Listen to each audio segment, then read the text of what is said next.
Mimicry అంశానికి వస్తే నేను గురువు గారు ఏమన్నారంటే ఈ మిమిక్రీ ఆర్ట్ అనేది this art should spread like a fire.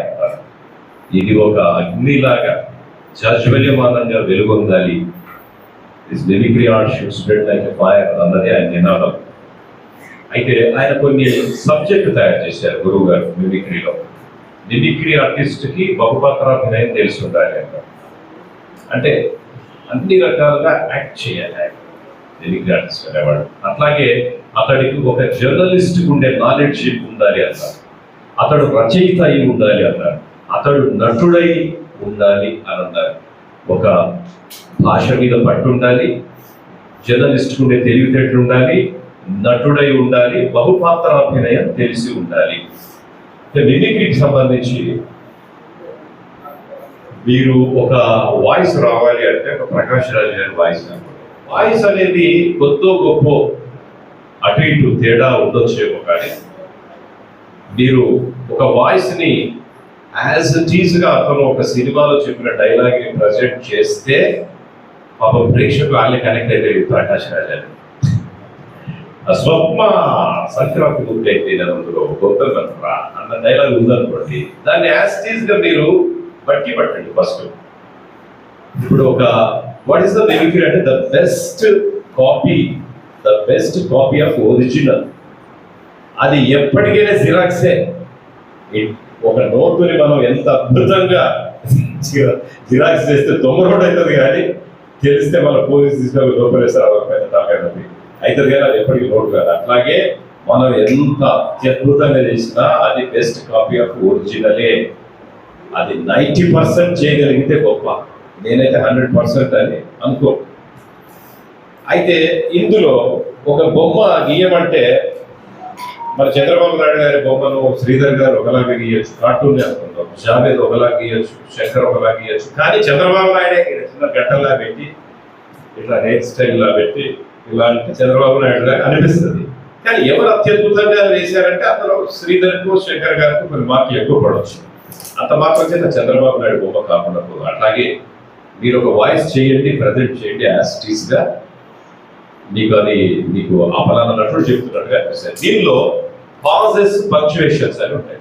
ఎక్కడ ఆపాడు ప్రతి వాయిస్ కి మీరు రాసుకోవాల్సింది. ప్రతి వాయిస్ కి ఒక శృతి ఉంటుంది, ఒక లయ ఉంటుంది, ఒక ప్రబలత ఉంటుంది. అంటే ఒక వాల్యూమ్ ఉంటుంది.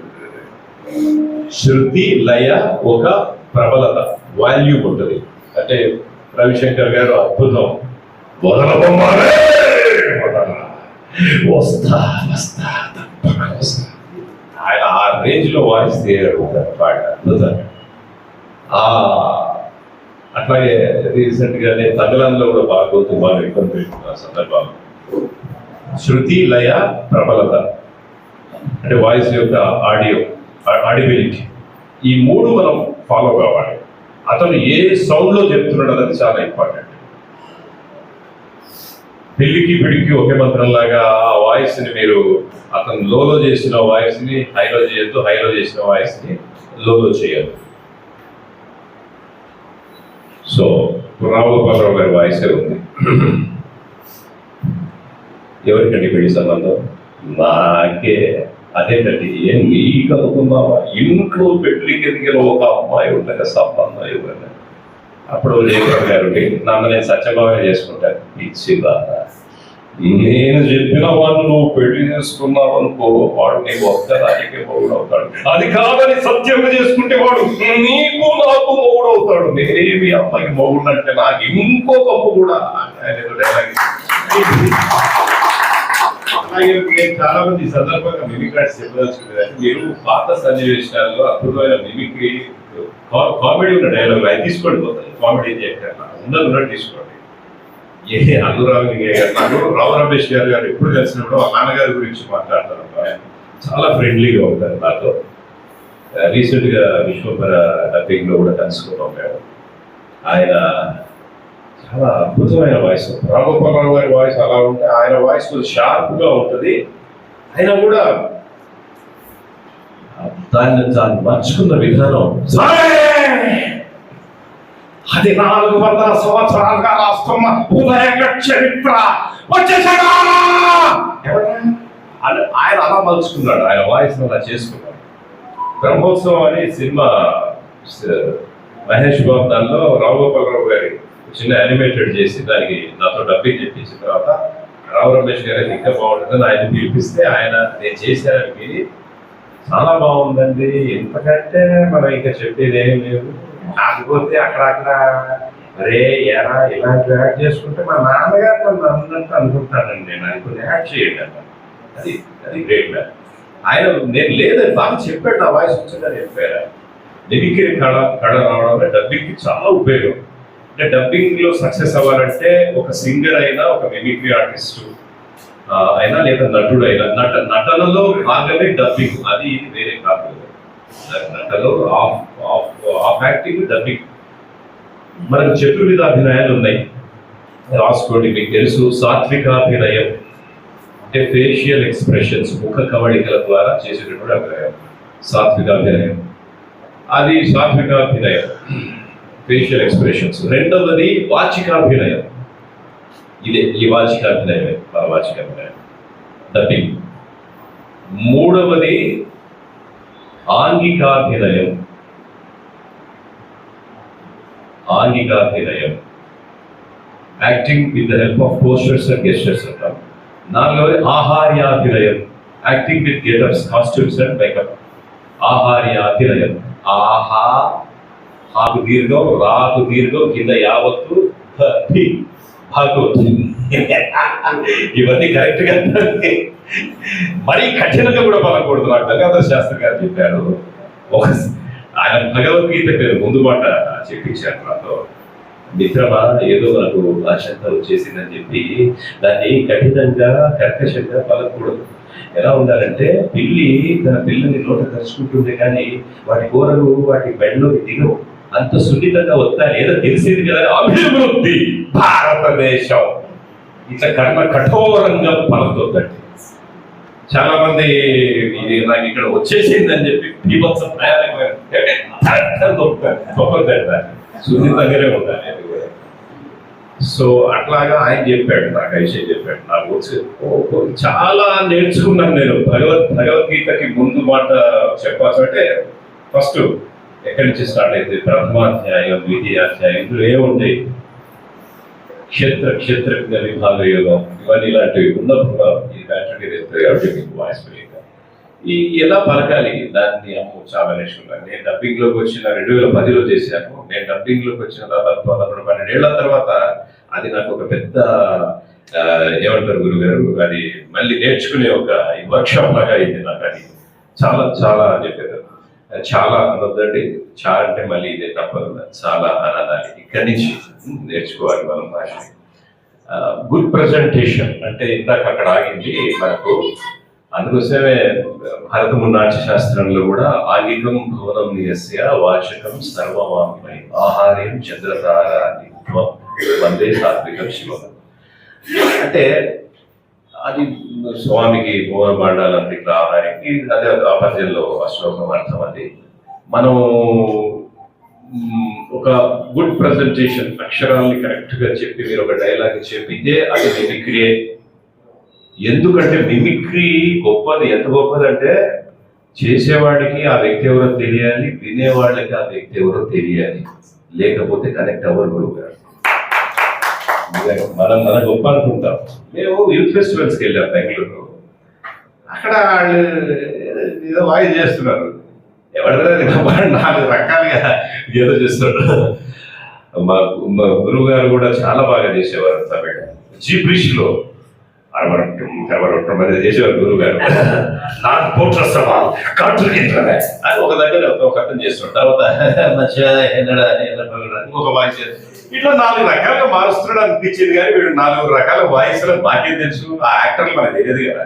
అట్లాగే మనోడు లేచాడు, ఈ ఇదే శోభన్ కృష్ణ గారి లాగా ఎవడో శోభన్ గారి లాగా అందరిలాగా చేస్తారు, రామారావు గారు లాగా చేస్తారు, కానీ ఈ లేరు ఆలే తెలియదు.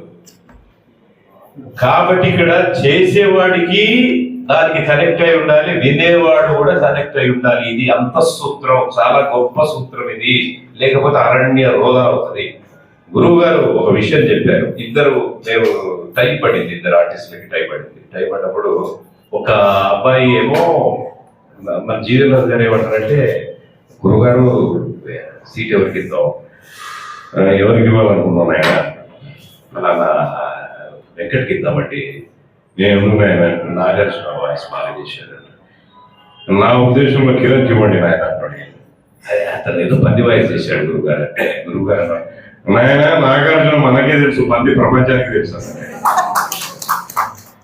మీరు మీ భాష, మీరు జంతువుల అరుపులు, ఎనిమల్ బర్డ్స్ అరుపులు, ఇవన్నీ కూడా ఒక మెకానికల్ సౌండ్స్, మిమిక్రీలో మళ్ళీ భాగం. Human voices, machine voices, natural voices, అంటే ఈ సైక్లోన్స్ ఇలాంటివి ఉన్నాయి కదా, ఇలాంటి వాయిస్లు, తర్వాత పొలిటీషియన్స్ వాయిసెస్, ఇట్లా ఆయన రకరకాలుగా విభాగాలు చేసి పెట్టారు. సో మనుషుల వాయిస్లు ఉన్నాయి, జంతువులు పక్షుల వాయిస్లు ఒక విభాగం ఉంది, మెషిన్ సౌండ్స్ ఒక విభాగం ఉంది, ప్రకృతి వైపరీత్యాల న్యాచురల్ సౌండ్స్ ఒక విభాగం ఉంది. ఇవన్నీ కూడా మీకు తర్వాత క్లియర్గా చెప్తారు మన వాళ్ళు. సో ఇది ఓకే. ఇప్పుడు మీరు ఇంటరాక్షన్ ఏమైనా క్వశ్చన్స్ ఉంటే నన్ను అడిగితే నాకు తోచిన సమాధానం చెప్తాను. ఆయన గురుగారు మిమిక్రీ చేసేటప్పుడు మరి అన్ని రకాలు అన్ని ప్రయోగాలు చెప్పేవాడు, వివరంగా అందరికీ అర్థమే చెప్తేవాడు. నాకు ఒక విషయం అర్థం కాదు, చిన్నప్పటి నుంచి నాకు అర్థం కాదు. అంటే ఆయన సుభాష్ చంద్రబోస్ లాగా, గాంధీ గారి లాగా అలా ప్రముఖుల గురించి చెప్పేవాడు. అయితే ఆయన చెప్పగానే చప్పటి మారు మోగిపోయేది. అప్పుడు నాకు డౌట్ వచ్చేది, గాంధీ గారి వాయిస్ మనం వినలేదు కదా, కానీ ఆయన చెప్పగానే ఎందుకు చప్పట్లు పడుతున్నారు. అలాగే చాలా ఫేమస్. ఆయన కూడా ఒక ఇంగ్లీష్ మూవీలోంచి ఆ హీరో అండ్ విలన్ ఆ ఇంట్రాక్షన్ డైవర్స్ టప టప టప టప ఇంగ్లీష్ చెప్పింది. అయితే నేను ఆ సినిమా చూసా, అది అసలు దానికి ఏమాత్రం పొందడం లేదు, కానీ చప్పట్లు మారుమోగిపోయి. అంటే నాకు వచ్చిన ఏంటంటే, నిష్ణాతులైన కళాకారులు అలా చెప్పే అర్హత ఉంటున్నా, వాళ్ళు చెప్తేనే ప్రజలు యాక్సెప్ట్ చేస్తారు, మామూలు అలా చెప్తే ఇబ్బంది పడతారు అనేది ఒక డౌట్ నాకు. లేదు, మంచి క్వశ్చన్ అడిగారండి. అబ్బో, ఇది చాలా టఫ్ క్వశ్చన్. ఇది మనమేమో ఇందాక నేను కనెక్ట్ అయితేనే మీరు స్పందించగలుగుతారని చెప్పాను. కనెక్ట్ అవ్వకపోయినా స్పందించారంటే ఆ డైలాగ్లో ఉన్న తప్పండి. అంటే ఇప్పుడు ఫర్ ఎగ్జాంపుల్ లాల్ బహదూర్ శాస్త్రి గారు అయూబ్ ఖాన్ ఆ టైంలో గురువు గారు చేసిన దానికి క్లాప్స్ పడ్డాయి. అయూబ్ ఖాన్ అందులో డైలాగ్ చూడండి. అయూబ్ ఖాన్ ఏమన్నా అంటే, ఇందాక లోహిత్ భయ్య కూడా చెప్పారు కదా, నే కదम में कुछ कम हूं मगर बुद्धि में कम कुछ नहीं हूं, मैं गोली के जवाब गोली से देते, गाली के जवाब गाली से देता అన్న డైలాగ్ లో మజా ఉంది. మీరు గుండుతో సమాధానం చెప్తే బుల్లెట్ తోనే ఇస్తాం, మాటతో సమాధానం దానికి క్లాప్స్ పడే అవకాశం ఉంది.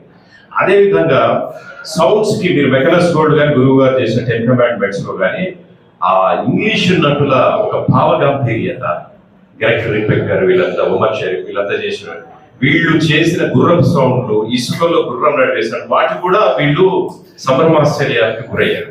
అట్లాగే 63లో ఆయన చేసినప్పటికీ మిమిక్రీకి మీరు ఆయన చేసిన ఒక విశ్వనాథ్ సత్యనారాయణ శాస్త్రి గారి వాయిస్ కానీ, గాంధీజీ గారి, నెహ్రూ గారి, వాళ్ళంతా ఆ జనరేషన్ భిన్న జనరేషన్ కాబట్టి తప్పకుండా జాతీయ నాయకులు కాబట్టి డెఫినెట్లీ కనెక్ట్ అయ్యారు.